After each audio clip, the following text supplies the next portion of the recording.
Hi, this is Tim with Redoubt News Montana. I'm here in Missoula, Montana with a patriot, and he has got a story to tell to the people of Montana.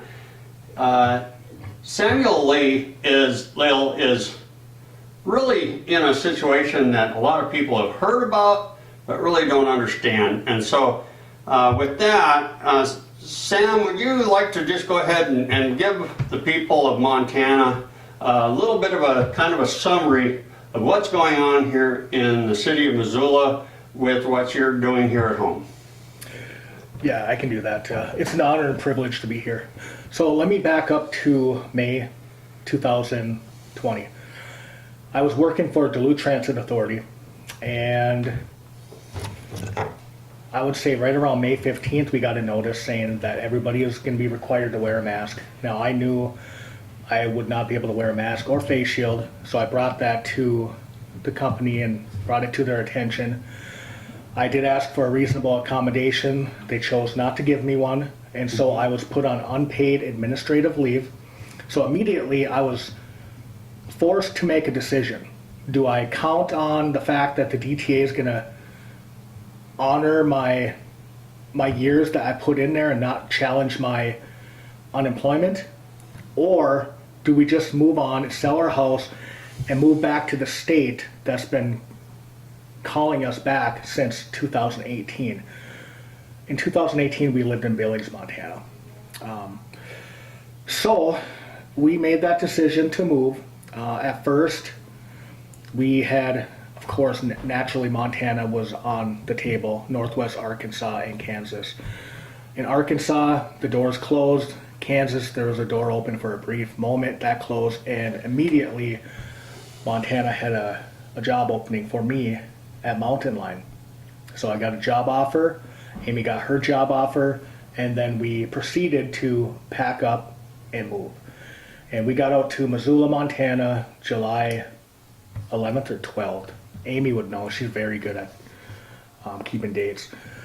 But I would say the first 2 or 3 days, even though the county had required people to wear a mask, everybody was treating us with dignity and respect. My wife was challenged once at Walmart, and she can explain a little bit more about that. But the second time she came back, the health advisor guy at the door honored her medical exemption. And that brings us to July 15th when the governor issued the order. Under the order, I am exempt. Under the Missoula City County order, I'm exempt. However, some people in this town do not want to honor that. And when I say some people, I mean the Good Food Store. Mm-hmm. I went there the first time. They brought me to customer service. I talked to the manager. Although I explained I'm exempt and I have a medical condition with a doctor's note, they chose to deny me service. Question, City of Missoula, are they, is it an ordinance that the city passed, or is this just a directive that's also coming from the health department in Missoula? It's Missoula City County Health Department. City County Health, okay. Yeah, it comes from the environmental health. Okay, I'm understanding how that system works. So, but I just wanted to clarify if that July 15th and their position here in Missoula, because of what we're seeing now is that's where the rubber meets the road, so to speak, of making sure that we find out who's really calling these shots. Yeah, to be honest, I don't think anybody really knows. I know the county, this is hearsay, it was explained to me that they can go above and beyond the governor's order. Now, I don't see how that would be the case, but that's what some people claim around town. So there is that claim being made, yes. Local government has that authority to match or exceed the directive from the governor. Yeah, so but regardless, I'm exempt. If you look at the order, I'm exempt under the governor's and the Missoula County City Health Directive, which I have right over here. Fully followed the state directive where there's the list of exceptions. Correct. And myself personally, I've been thrown out of a public building because they didn't want to accept the fact that they don't have that authority. But anyway, go ahead, I'm sorry. So now I don't have all the dates down. My wife does. She's keeping a journal of all this. But shortly after the Walmart incident and the Good Food store, I had went to the office to take down a barrier that was around my patio because they said it can only be so high. We took that down right away, and I walked over to notify them that I had taken it down, and I was just in there 30 minutes prior. I explained my, this was after the 15th too, so I explained my situation. I explained I have a medical condition, and the body language, the cadence, the tone, it was still respectful. But when I came back the second time, something switched. I don't know what it was, but I walked in and immediately they told me to put on a mask, otherwise I'm going to have to leave. I said, I was just in here. I explained I have a medical condition and I can't wear one. I went on to stand my ground. Chantel, the office manager, said, I got asthma, I wear a mask. I don't see why you can't. And so they challenged my medical condition, and it just blows my mind how somebody would even do that, but they did. And so I left because I didn't really want any confrontation. I came back, I told my wife, and then I think an hour or so later I went down to the Missoula Environmental Health Department, which is the people that put out the order. I thought, I need an advocate. I need to speak to somebody that can explain to them, because they clearly do not understand the order, or they are choosing to not Choosing understand. not to, we see that one. Yeah, so I went down there, and immediately as I got to the second floor, I was confronted by a secretary. She wouldn't give me her name, and she told me I'm going to have to leave if I don't have a mask. I said, I have a medical condition. I'm exempt under your order. I need to speak to an advocate. And she kicked me out. And so I left because I didn't want to deal with the police. But that brings me to the second time I went to the Good Food store. I did my research. I printed out all the orders. I doubled and triple checked. I highlighted everything. I printed out an article from OSHA saying that masks do not prevent any spread of any sort of communicable disease. It doesn't protect you or the other person. I shared a link about from Mayo Clinic showing that it can actually lower your lower your oxygen level. But they did not want to see it. So the biggest problem I have is when I go and seek an advocate, and they're not there to help you because they're under the COVID spell. That's their job, but they refuse to come to the table and actually do that job because of what we're seeing. And I think that's what I'm hearing loud and clear, is the fear of repercussions on responsibility on their part. Again, that liability factor. I know we have found out that MACO, which is the insurance company of counties, on this whole thing have denied covering any COVID-related claims against the county. So all of our elected officials across Montana right now are running in that scared program. And I'm hearing now, Sam, that's what they're doing here in Missoula, but I think it's on extremes because you're here in your home and having that. So go ahead. Yeah. So that brings us to July 20th. I went to the office, and once again I was confronted, and I mentioned I have a medical condition. They kicked me out, and I didn't bother going back. I figured I'm gonna send out an email explaining my rights. I sent them probably about 5 to 7 emails. I'd have to go back and check, but I was civil, respectful towards them.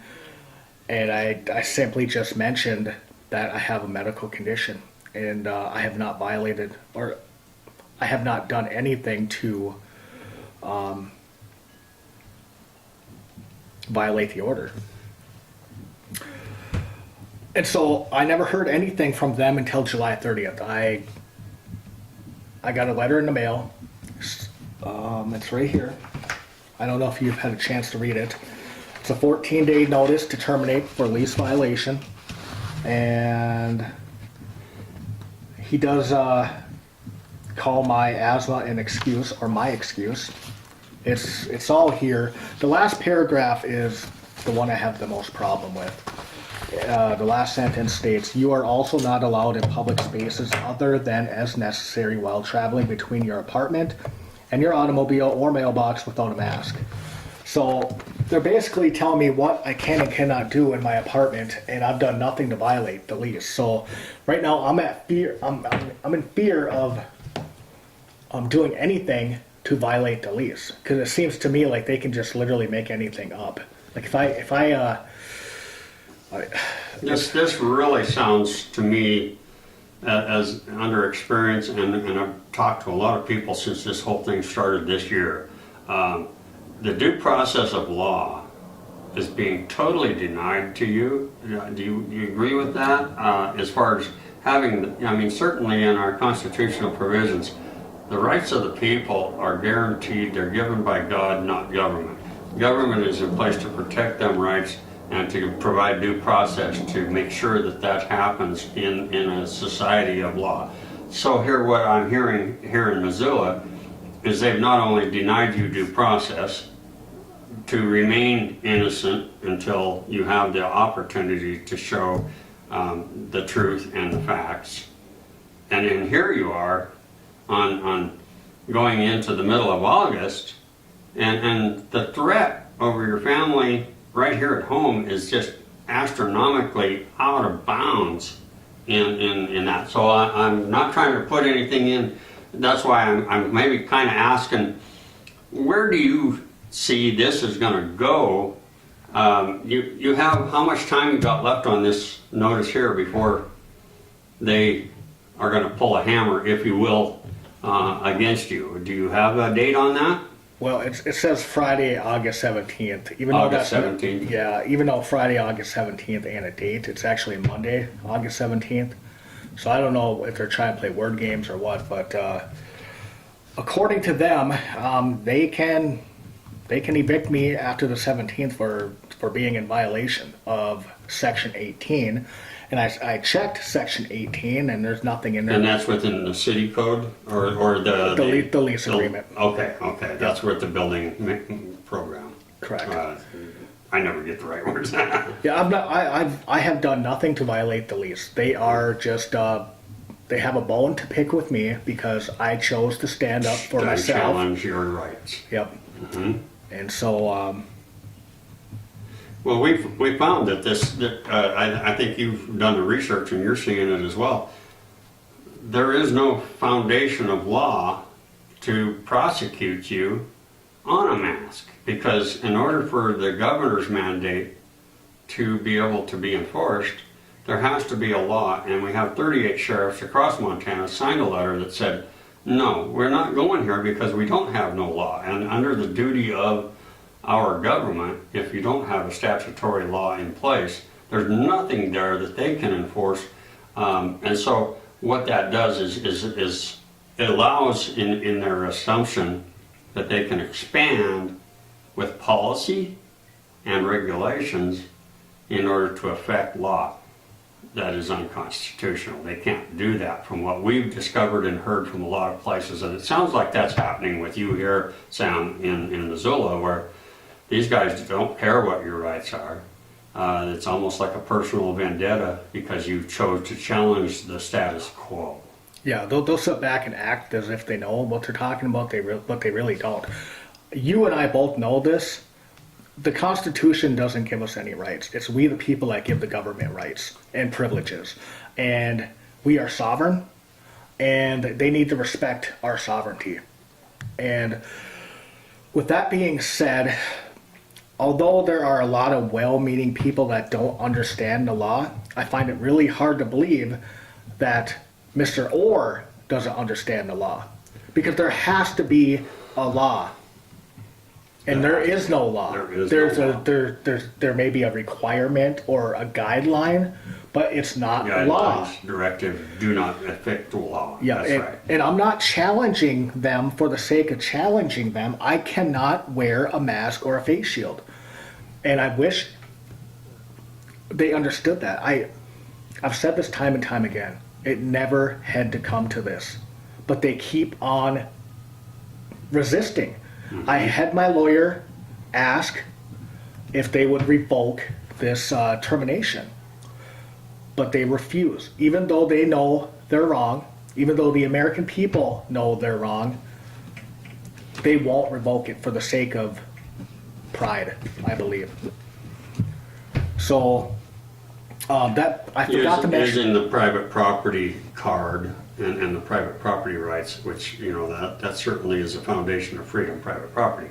And I guess that's one of the cards that they're playing. But in that, from what I'm hearing, Sam, is when you do a lease, even though it's private property, it's lease or rent, when you have that agreement, you don't sacrifice your rights on that private property no more, because you are actually the controlling interest of that rental and that permission to be on that property. That's what gives you that right to exercise your freedom, and that's what we have seen a lot. Yeah, that's being kind of in some ways ignored. Sorry about that. I like the song. Yeah. I didn't expect it to be that loud. What people don't realize. Hey, we're going to play some music on this too to keep the humor going. So Walmart can claim they're private, but right. Because they're open to the public, they fall under different codes. There is a difference, a little bit of difference there, you bet. So, but like coming into this housing complex, there's not a line out there that says if you're not a member of this, do not enter. Yeah. There's no signs out there that told me that I cannot come into this property, and if I go to the office or wherever I go to visit someone, that would be a third world country if we had to say, hey, I need permission to come on the property to visit my friend. That just doesn't exist in America, but they're trying to push it that way by the sounds of it. Yeah, if I could find a code, I would, but we'll kind of put that off on the back burner until we're done here. I'll show you the code that shows that because they're open to the public, they fall under a certain, I think it's the USC Title 42 dash. I'll show you later.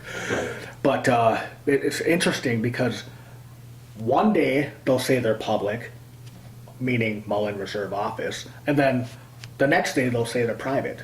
So it's like, okay, make up your mind, which one are you? It's just whatever suits their needs that particular day. The way the wind's blowing on that day, yeah. Yep, so I forgot to mention, I had a job lined up with Mountain Line. It's required that I do a DOT physical before I start my job. And so I got a call, gosh, I forget what the date was, I have it all written down somewhere. But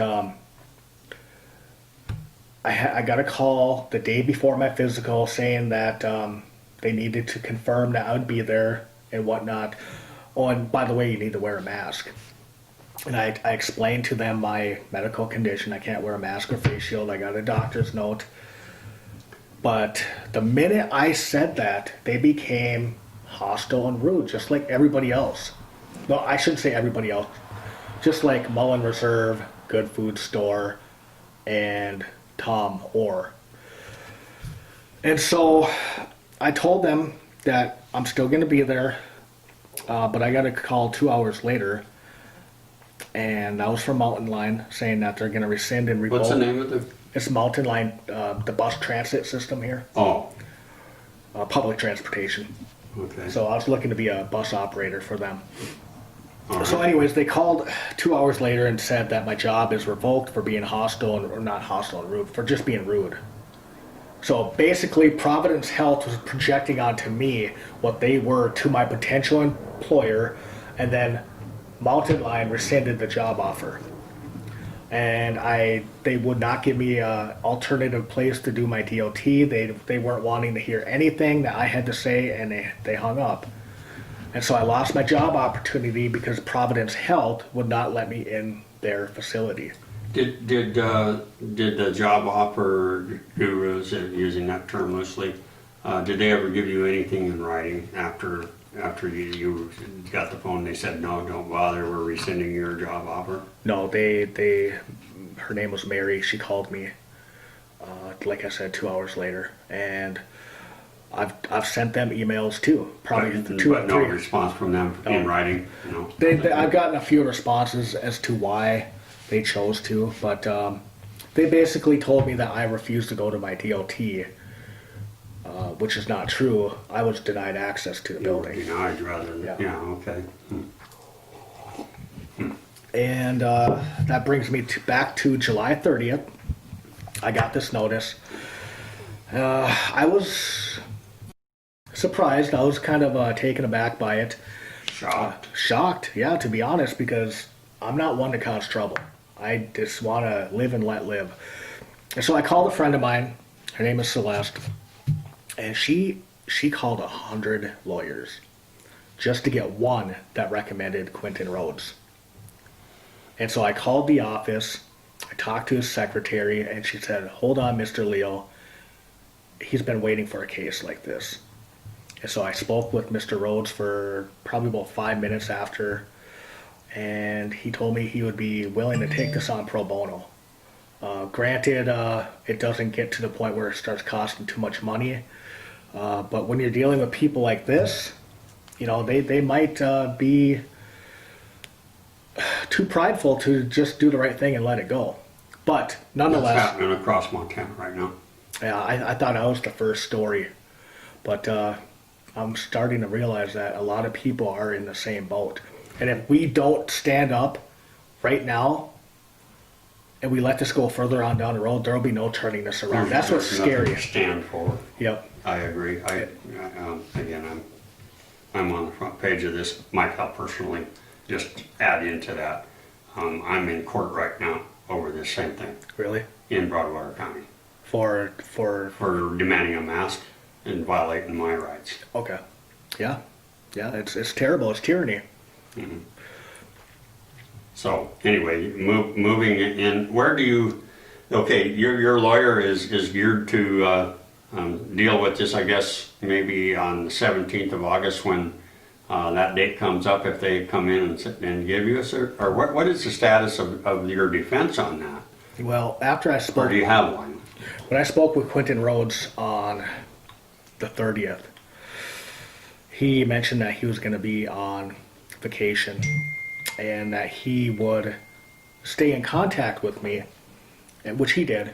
He was very good while he was on vacation, and I respect him for that. He didn't have to. He did reach out to Tom and ask him to revoke it, but he refuses.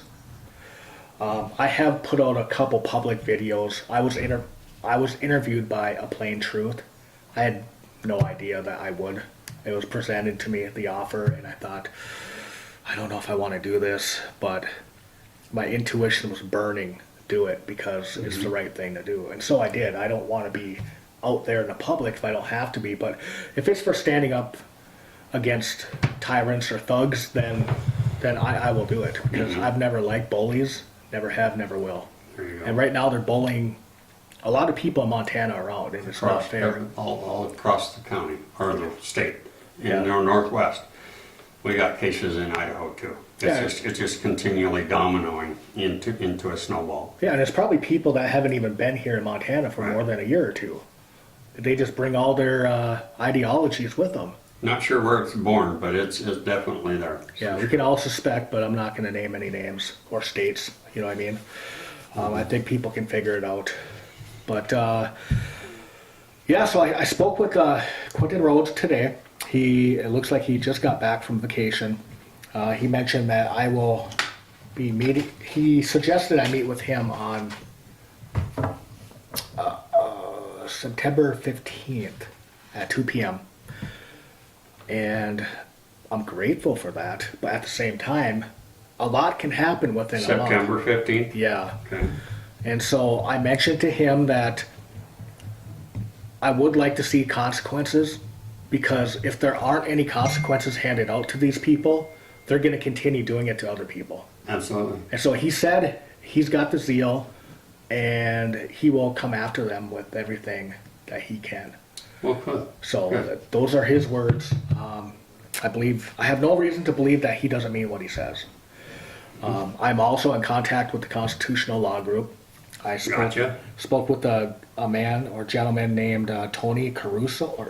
Tony Caruso. Does that ring a bell? I've also spoke with John Sinrud John. briefly.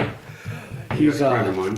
okay, so you know all about him. He's a landlord association, Yep. and he told me specifically that they're in violation of the rules or guidelines or due process. Absolutely. They never gave And me. that's what I was saying. When we get down to the bottom line, you get into your First Amendment rights and your Fourth Amendment rights, and then of course into your Fifth Amendment rights as far as your due process. I mean, everything here is flying in the face of that constitutional provision that checks the balance of government. And I'm glad to hear John Sinrud is in communication with you on this, because he's been. This is where this is going from what we're seeing. Title 50 law, which these guys are trying to manipulate, distort, and this Thomas Orr is interpreting under his own directive to add laws that are not there in order to have that power. So Title 50 laws are certainly where the crutch of the problem with this directive from Governor Bullock that we're seeing. And I think you're getting the blunt of it here, Sam, because I guess you're the most extreme case that I've heard of, because of you having an eviction notice over a mask. That is just the most egregious part that we've heard. I mean, there's been a lot of people have been basically thrown out of places, locked doors, abused verbally, physically for not wearing a mask. But this is just in so many ways over the top from what we've heard. So I guess in kind of wrapping up here, where do you think that we can help you in order to affect some influence on? I mean, we're going to certainly do a story on this. We're going to get this out to the public so that the public sees more, because a lot of people don't know about this. I made a comment just yesterday. I was coming for an interview today, and I was like, wow, are you kidding me? That's the response I'm getting from a lot of people. So personally, I want to thank you for taking time to tell your story here today. And we're going to get this out, and I think that's going to really make a big difference. And with respect to that, I may cut this out, but with respect to that, I will definitely make sure that if there's anything going on with your attorney and going public with any portion of what we're doing, we'll redact, or we'll make sure we don't do anything that will undermine your position on this whole thing. But we do know that transparency is the disinfectant of tyranny, and we're going to do our best to help you make that happen. Yeah, and I ain't got nothing to hide. What they're doing is criminal, and the people of Montana and America, they know it. Let's see, I lost my train of thought. Sorry, I kind of went down a different way there, but I just wanted to make sure I keep repeating that we are here on your side to make sure your story is at the top, not buried on page 7 of the drama program. So yeah, there's a lot of people that know this is going on, but there's also a lot of people out there that don't know. And my hope is that we reach them people that don't know, that have influence, like John Sinrud or Brad Tashada. Did I say that right? Yeah. Okay. People like Tashida is how you pronounce his name. Okay, I hope you don't see this. He'll see it. Okay. But that's okay. He knows I'm an ally of there, so we're good.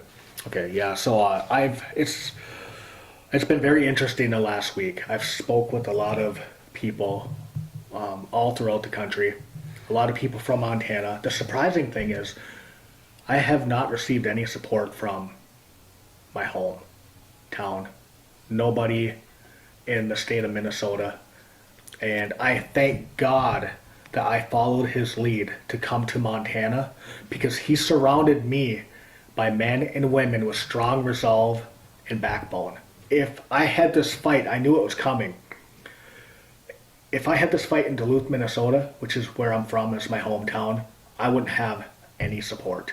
So I thank the people of Montana. I thank Brad Tashida, John Sinroot, everybody that has reached out to me over the past week. I thank the Montana Daily Gazette, and everybody else I had forgotten to mention. I thank all of you, because without you, I think the term and where we're at on the conservative, real side of media is you're on fire. And I mean, you are literally on fire for what's happened to you, and people are on our side are saying, wow, we need to get this out. We need to expose who's behind this. We need to expose who those tyrant acting, that's the purpose I wanted to make sure I come over here today on behalf of Redoubt News Montana, is to make sure that I'm there to help get that message out. This goes deeper than the city, the county,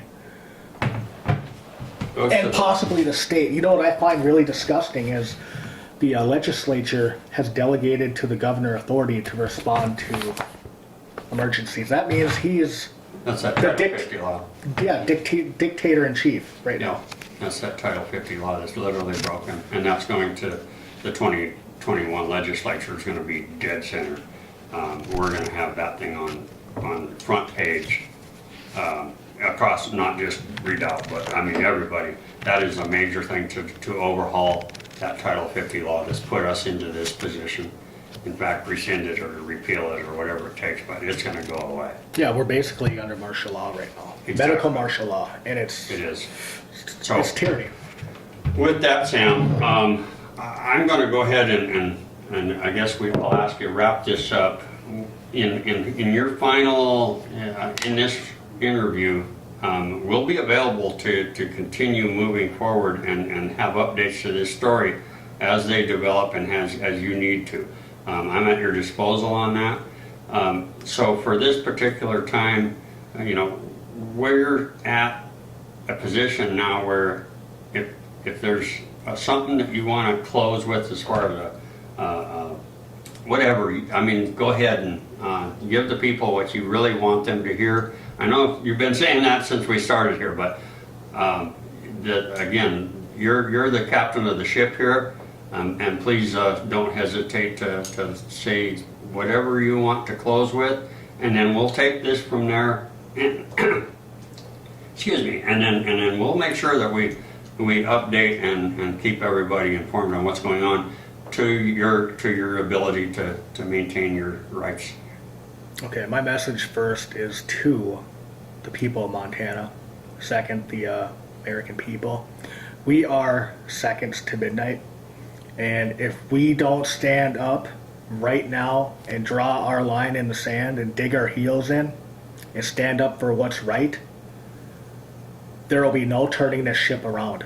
So I call on everybody that has a conscience to do the right thing and support our cause and stand alongside us, because we can turn this around, but we have to do it together. Well, Sam Leal, we thank you, and this is Tim with Redoubt News Montana, and you heard it here. We're going to be standing on guard for this family that is basically under attack here in Missoula, Montana, and we will keep you posted. Stay tuned. The people and our rights are on the table, and we're seeing a lot of people are getting ready to stand up, so thank you so much. Okay. So how do you think that went?